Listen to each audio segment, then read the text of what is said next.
Okay, तो exercise 1.4 का हम लोग सेकंड क्वेश्चन पढ़ने वाले हैं। तो सेकंड क्वेश्चन में लिखा हुआ है, मैं इसको पढ़ देता हूं। Write down the decimal expansion of those rational numbers in question 1। जो क्वेश्चन 1 में जितने भी डेसिमल टर्मिनेटिंग डेसिमल आए थे, आपको उसको डेसिमल में चेंज करना है। Write down the decimal expansion of those rational numbers in question number 1 which have terminating decimal expansion, यानी कि जिसका टर्मिनेटिंग डेसिमल आएगा उसको आपने डेसिमल में भी चेंज करना है। तो पहले तो आपको चेक करना ही पड़ेगा। इसका मतलब इनकेस अगर आपके क्वेश्चन पेपर में आ जाता है ये वाला क्वेश्चन, तो आपको क्या करना पड़ेगा, पहले वो चेक करना पड़ेगा कि वो टर्मिनेटिंग है या नहीं है। अगर वो टर्मिनेटिंग होगा तभी उसको आप डेसिमल में चेंज कर पाओगे। तो मैं जैसे क्वेश्चन नंबर फर्स्ट का मैं फर्स्ट पार्ट ही ले लेता हूं, तो उसको पहले चेक करेंगे हम लोग कि वो टर्मिनेटिंग है या नहीं है। अगर वो टर्मिनेटिंग निकला तो उसको हमने डेसिमल में भी चेंज करना होगा। तो शुरू करते हैं। सबसे पहले मैंने आपको पहले क्वेश्चन में आपको स्टेप्स बता दिए थे कि सबसे पहला स्टेप आपका होना चाहिए कि इनकी कटिंग अगर होती है तो पहले कटिंग करनी है। तो इनकी कटिंग कहीं पर भी नहीं होती है। तो उसके बाद स्टेप नंबर 2 हमारा क्या है, जो भी डिनोमिनेटर है उसके हमने प्राइम फैक्टर्स निकालने हैं। ये हमने फर्स्ट क्वेश्चन में जो किया था तब भी हमने यही सेम चीज की थी। तो प्राइम फैक्टर्स हम लोगों ने इसके पहले बनाने हैं। तो पहले 5 पे कैंसिल करेंगे, देन अगेन 5 पे फिर से कैंसिल करेंगे, 125 आ जाएगा। 5 पे फिर डिवाइड करेंगे तो 25, 5 पे फिर डिवाइड करेंगे तो 5 और 5 पे ही आएगा 1। तो हमने क्या किया, 3125 के हमने प्राइम फैक्टर्स कर लिए, यानी कि 5 रेज टू दी पावर 5 हमारे पास आ गया। ठीक है। अब जैसे कि प्राइम फैक्टर्स में सिर्फ क्या है हमारे पास, सिर्फ प्राइम फैक्टर्स में क्या है, सिर्फ 5 है।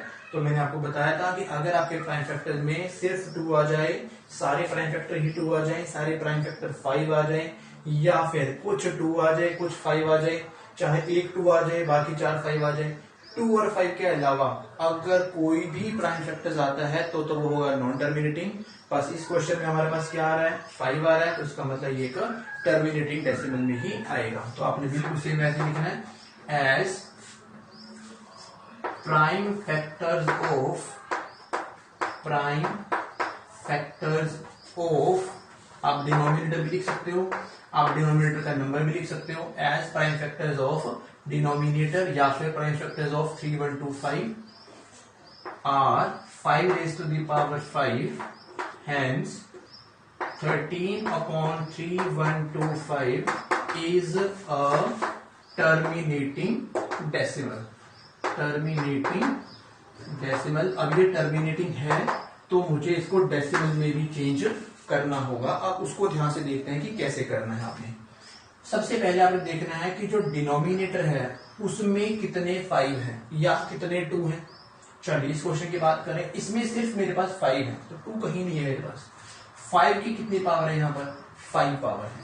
तो मुझे क्या करना है, जितनी 5 की पावर है, 5 की पावर 5 है, तो मुझे क्या करना है, उतनी ही पावर 2 की भी चाहिए मुझे, उतनी ही पावर मुझे 2 की चाहिए। अगर मैं नीचे मल्टीप्लाई करूंगा तो मुझे ऊपर भी मल्टीप्लाई करना पड़ेगा। मैं सिर्फ इस क्वेश्चन की बात कर रहा हूं, एक और पार्ट लेंगे उसमें देखेंगे कैसे चेंज आता है। तो अगर मैंने यहाँ पे 5 की पावर 5 है तो मुझे 2 की पावर भी क्या करना पड़ेगा, 5 से ही मल्टीप्लाई करना पड़ेगा, नीचे भी और ऊपर भी 2 रेज टू द पावर 5 से मल्टीप्लाई करना होगा। अब 2 रेज टू द पावर 5, 2 2 4, 2 8, 2 16, 2 32। तो 13 को हमने मल्टीप्लाई करना है 32 से और नीचे। अब मैंने बताया 5 की भी पावर 5 है, 2 की भी पावर 5 है, तो ये 5 2 10, 10 की पावर क्या बन जाएगी, कॉमन पावर 5 बन जाएगी, यानी कि ये बन गया 10 की पावर 5। ये हम लोगों ने किया हुआ है कि अगर दोनों की पावर सेम है और बीच में मल्टीप्लाई है तो आप ये कॉमन पावर कर सकते हो, 5 2 10 कर सकते हो और दोनों की पावर क्या कर सकते हो आप, 5 कर सकते हो। आगे अब इसको करते हैं मल्टीप्लाई, 13 2 26 कैरी 2, 13 3 39, 39 प्लस 2 41, और 10 रेज टू द पावर 5 का मतलब 5 टाइम्स जीरोस। अब जितनी जीरोस है नीचे उतने ही नंबर के बाद आपने क्या लगा देनी है, डेसिमल। तो 1 2 3 4 5 1 2 3 6 1 4 1 0 1 0 डेसिमल क्या लगा देंगे हम लोग, फिर आगे इसके बाद भी 0 ही लगा देंगे। तो ये आपका डेसिमल में चेंज हो गया है। तो आपको ये सारा पेपर में ही करना है। आपने अभी फिलहाल के लिए आप जो नोटबुक पे करोगे, अगर आपने सिर्फ नोटबुक के पॉइंट ऑफ व्यू से करना है तो आप ये चेक कर लेना कि क्वेश्चन नंबर 1 में कौन कौन से टर्मिनेटिंग है और उनको टर्मिनेटिंग को कैसे डेसिमल में चेंज करना है। तो आप इसको यहां से शुरू कर सकते हो। ठीक है, एक पार्ट और लेके दिखाऊंगा आपको मैं, ताकि थोड़ा सा और अंडरस्टैंडिंग इसमें बन जाए। मैं सिर्फ यहीं से ही शुरू करूंगा क्योंकि मुझे पता है कौन कौन से पार्ट में वो डेसिमल आएगा, टर्मिनेटिंग आएगा।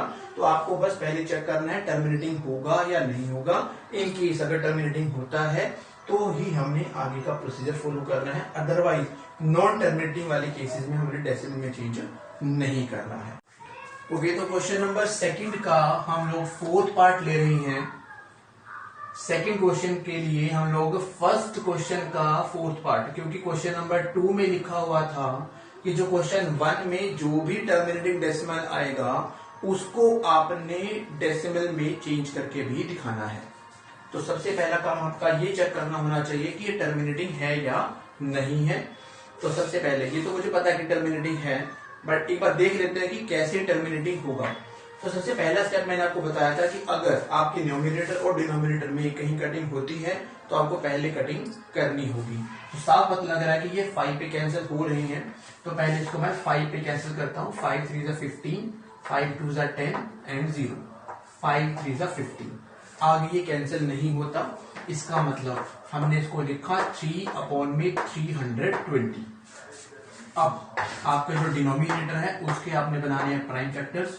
पहले 2 पे कैंसिल करते हैं 160, फिर 2 पे फिर दोबारा कैंसिल करते हैं 80, 2 पे डिवाइड करते हैं यह आ जाएगा 40, 2 पे फिर डिवाइड करते हैं 20, 2 पे फिर डिवाइड करेंगे 10, 2 पे फिर कैंसिल करेंगे 5 और 5 पे कैंसिल करेंगे 1। इसका मतलब ये हुआ कि आपका जो डिनोमिनेटर है उसके जो प्राइम फैक्टर आए हैं वो या तो 2 आया है या फिर 5 आया है। 1 2 3 4 5 6। तो जो 2 है वो आपका 6 टाइम है और जो 5 है वो आपका 1 टाइम है। आपके जो प्राइम फैक्टर है, साफ पता लग रहा है आपको कि आपके जो प्राइम फैक्टर है वो सिर्फ 2 और सिर्फ 5 ही है। इसका मतलब ये एक टर्मिनेटिंग डेसिमल होगा। तो आपको जो लिखना है वो आपको पता है क्या लिखना है। तो मैं डायरेक्टली लिख रहा हूं फिलहाल तो, क्योंकि मैं क्वेश्चन नंबर 2 के बारे में बात करूंगा। This is a terminating decimal.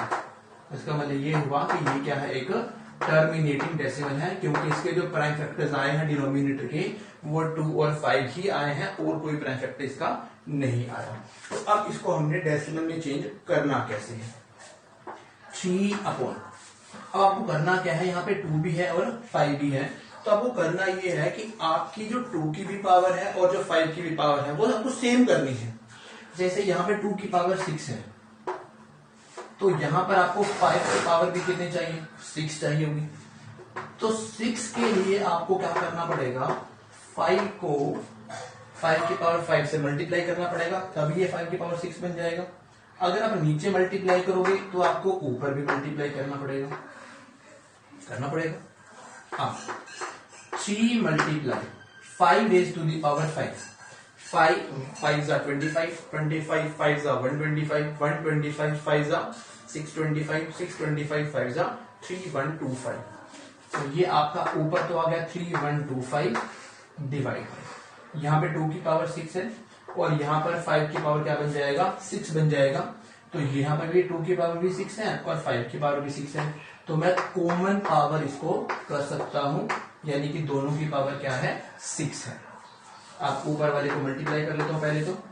3 5 जा 15 कैरी 1, 3 2 जा 6 और 1 7, 3 1 जा 3 और 3 3 जा 9 और नीचे 10, 2 5 जा 10, 10 की पावर 6, 10 की पावर 6 का मतलब 1 के बाद कितने जीरो, 6 जीरो आपकी आनी चाहिए। 10 की पावर 6 का मतलब 1 के बाद 10 को 6 टाइम मल्टीप्लाई करना है, यानी कि 1 के बाद कितने जीरो आएंगे आपकी 6 जीरो आने वाली है। अब आपके 6 जीरोज हैं तो 6 नंबर के बाद आपका डेसिमल होना चाहिए, तो 1 2 3 4 5 6 देन डेसिमल एंड देन 0। तो ये आपका आंसर है। आपने इसको टर्मिनेटिंग डेसिमल को डेसिमल में भी चेंज कर दिया। तो बाकी के जो आपके टर्मिनेटिंग वाले पार्ट हैं फर्स्ट क्वेश्चन के, वो आपने बिल्कुल सेम ऐसे ही करना है, ताकि आपके 2 की पावर भी उतनी ही बने और 5 की पावर भी उतना ही बने, ताकि आप उसको 10 की फॉर्म में चेंज कर सको।